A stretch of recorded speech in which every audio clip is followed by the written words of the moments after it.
Nasa Oriental Mindoro na ang salvage rescue ship na galing sa Japan na kinontrata ng may-ari ng MT Princess Empress para tumulong sa pagtukoy sa lagay ng lumubog na barko.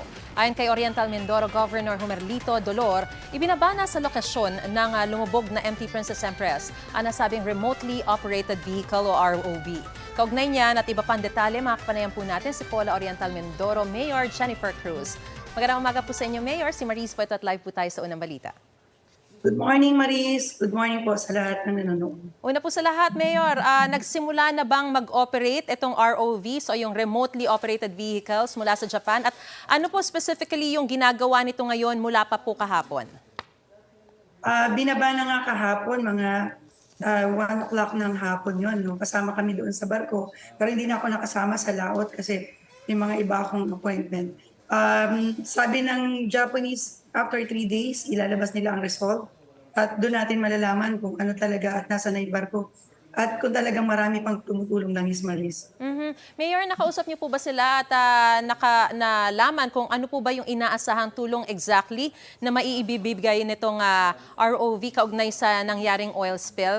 Kung talaga bang malalaman yung kondisyon kung gaano karaming langis yung tumatagas mula rito at kung galing lang ba ito dun sa maikinarga mismo dun sa makina nung barko o talagang pati yung mismo mga nasa bariles na mga langis ay talagang tumagas na rin mismo?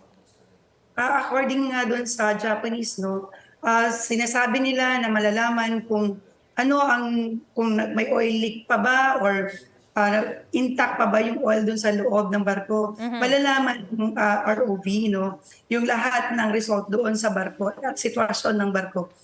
Yun yung i-report nila after 3 days sa atin lahat.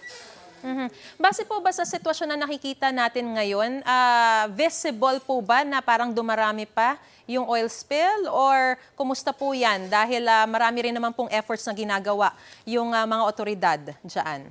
Maris, paulit-ulit lang. Everyday parami ng parami. Everyday inililinis naman natin. Pero paulit-ulit lang yung oil. So maaaring baka naglilik pa doon sa Talagang barko. tumatagas na po, ano? Or tumatagas pa. Kasi yun yung iniisip lang natin. Pero malalaman nga natin after 3 days. So mga 2 days na lang. Kasi kahapon nagsimula. Malalaman na natin kung ano talaga at kung saan nagagaling yung oil noon. Kung doon sa tangke ba mismo o doon sa naglilik na yung laman ng barko. Yes, okay. Hanggang kailan po mananatili sa inyong lugar yung mga ROVs po mula sa Japan?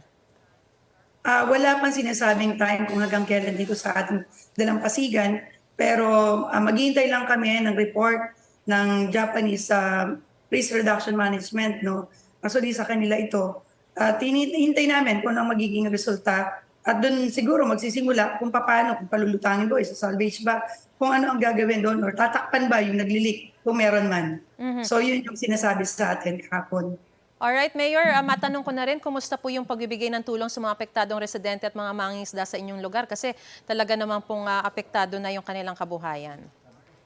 Maris, we are very much thankful kasi yung mga senador, wala nga ganda dito lang, yung nagbibigay sila ng 2,000, dumating nga dito Senator Bong Revilla, nagbigay ng 2,000 kasi alam naman natin na yung pagbibigay natin ng pagkain ay minsan ay talagang kailangan din ng financial ng mga taong bayan.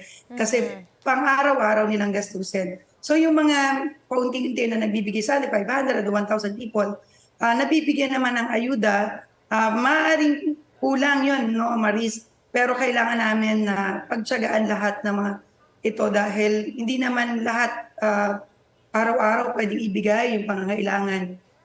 Kaya nag-iisip kami ng alternative na livelihood programs for them para naman hindi din kami sakit ng ulo sa ating national government. And we are very much thankful sa ating presidente kasi pinadala kaagad ang DSWD, pinadala ang DENR, pinadala po ang DOH, lahat po naayos naman po. Kaya lang, syempre, may mga tao din na medyo mabagal dun sa kanilang trabaho. Dahil until now, hindi pa nakokolekta yung mga debris, yung mga oil nandun sa ating sa pick-up points. Kaya mas nagkakasakit, Maris, yung ating mga mamamayan. Kaya yun yung nirareklamo ko. So far po ba, nadagdagan pa po ba yung mga bilang na nagkakasakit dyan, Mayor? Yes, Maris.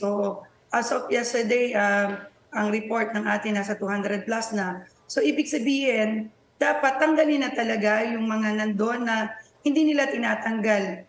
In fact, itong may-ari ng barko, ito yung sinisisi natin. Until now, yung mga sinasabi nila nakukuha ng 100, paano kami aasa sa kanila? 100 na tao, pero hindi naman nila binabayaran.